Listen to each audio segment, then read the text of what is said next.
welcome to our top 10 quick comic picks. I'm Andy. I'm Matt. We're here with Infinity Flux Comics out of Chattanooga, Tennessee, and this is our real quick show where we show you some of the biggest and best books that are releasing this week. They are coming out Wednesday to your local comic book store, or if you shop with us at infinityflux.net and you order there, they will be on their way to you momentarily. So you will be ready on Wednesday as well to read your new books. And there's some really great ones this Yep. week, so let's get into it. We're going to start with Absolute Superman number 4.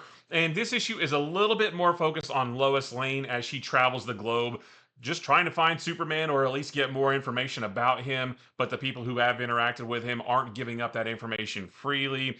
We do get our first appearance of this universe's version of Jimmy Olsen and General Sam Lane and the Omega Men, who we have heard about in the first 2 issues. There's some stuff with the Peacemakers. There's some Superman does some cool stuff. Just another great issue of Absolute Superman.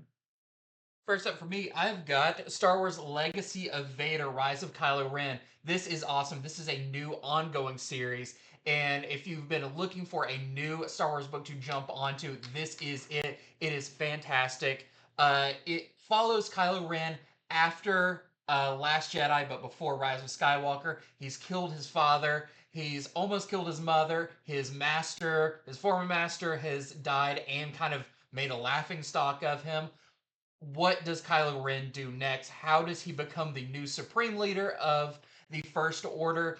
And what is his mission that involves Darth Vader and kind of walking the path that Vader walked? You'll have to read it to find out. But a phenomenal first issue full of action and twists and turns and surprises that you will definitely love if you're looking for a new Star Wars book.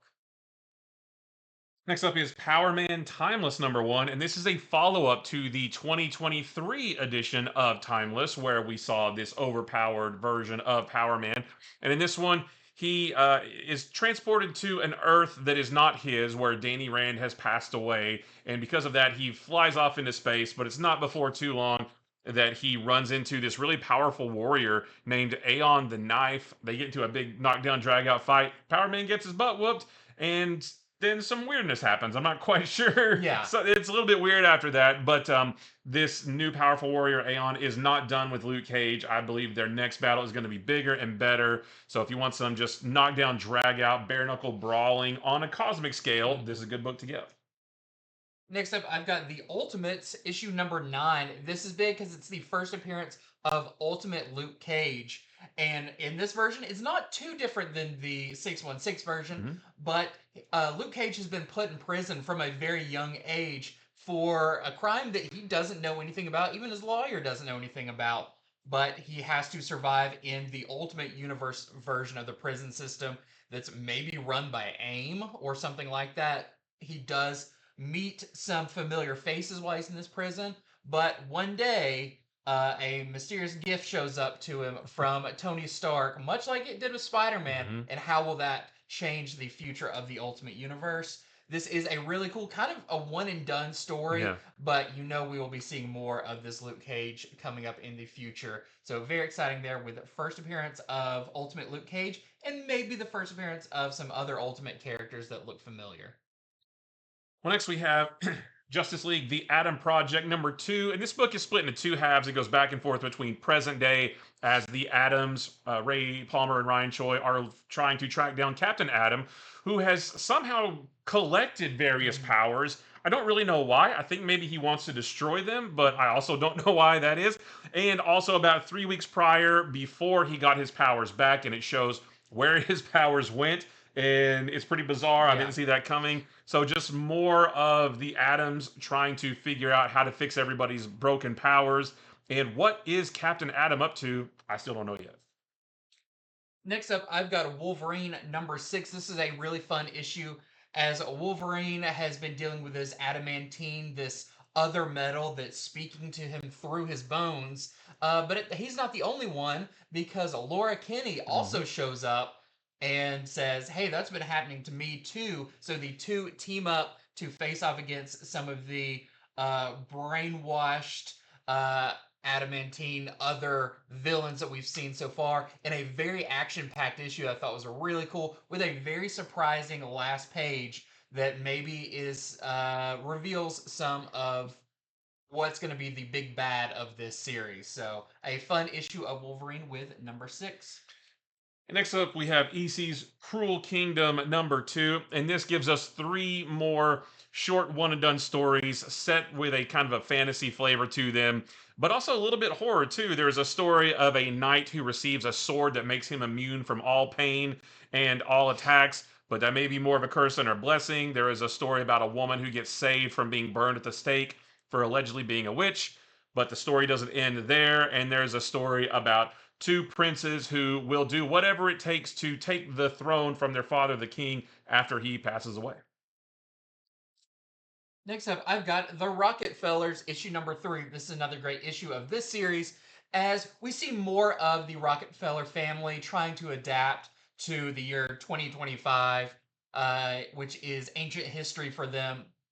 We get a little with each of the family members, but the main thing is what's going on with the father, Roland, because he's got that mysterious eye. It's just an eye that Mhm. he had that seems to maybe tied to why they had to flee their own time frame in the first place. And something is happening with that eye that he can't quite explain, and we don't even fully know, but looks like it's leading to some big places. A really great issue, a lot of fun, but pretty big stakes, it Yeah. feels like. Mhm. So that is issue number 3. And last for me is Batgirl #4, just continuing this really awesome, action packed, yet simple in a good way story. We get the first appearance of 2 new villains here. One is named Chodak, and the other is named Negui. And it's just more of Lady Shiva trying to convince Batgirl to join her and Nissa Al Ghul and Angel Breaker and some others in their fight against the Unburied. Batgirl obviously doesn't trust them, but maybe they have to. She's going to have to put that aside when the Unburied comes to attack them again. Just another great action-packed issue of Batgirl.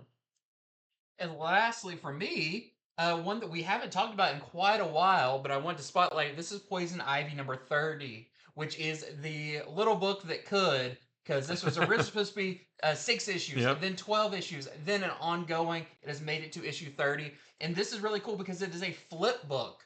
So one side you have a Poison Ivy story, but on the other side you have a story about Janet, who is kind of, if you've been reading the book, works for Poison Ivy, but also maybe is kind of a little bit under her snare, that kind of thing. But very interesting how these 2 stories come together and maybe in a conflicting way as well. I really enjoyed this one. I hadn't read Poison Ivy in a little while, and I still was really drawn into this issue and where it's going. So, very cool one there.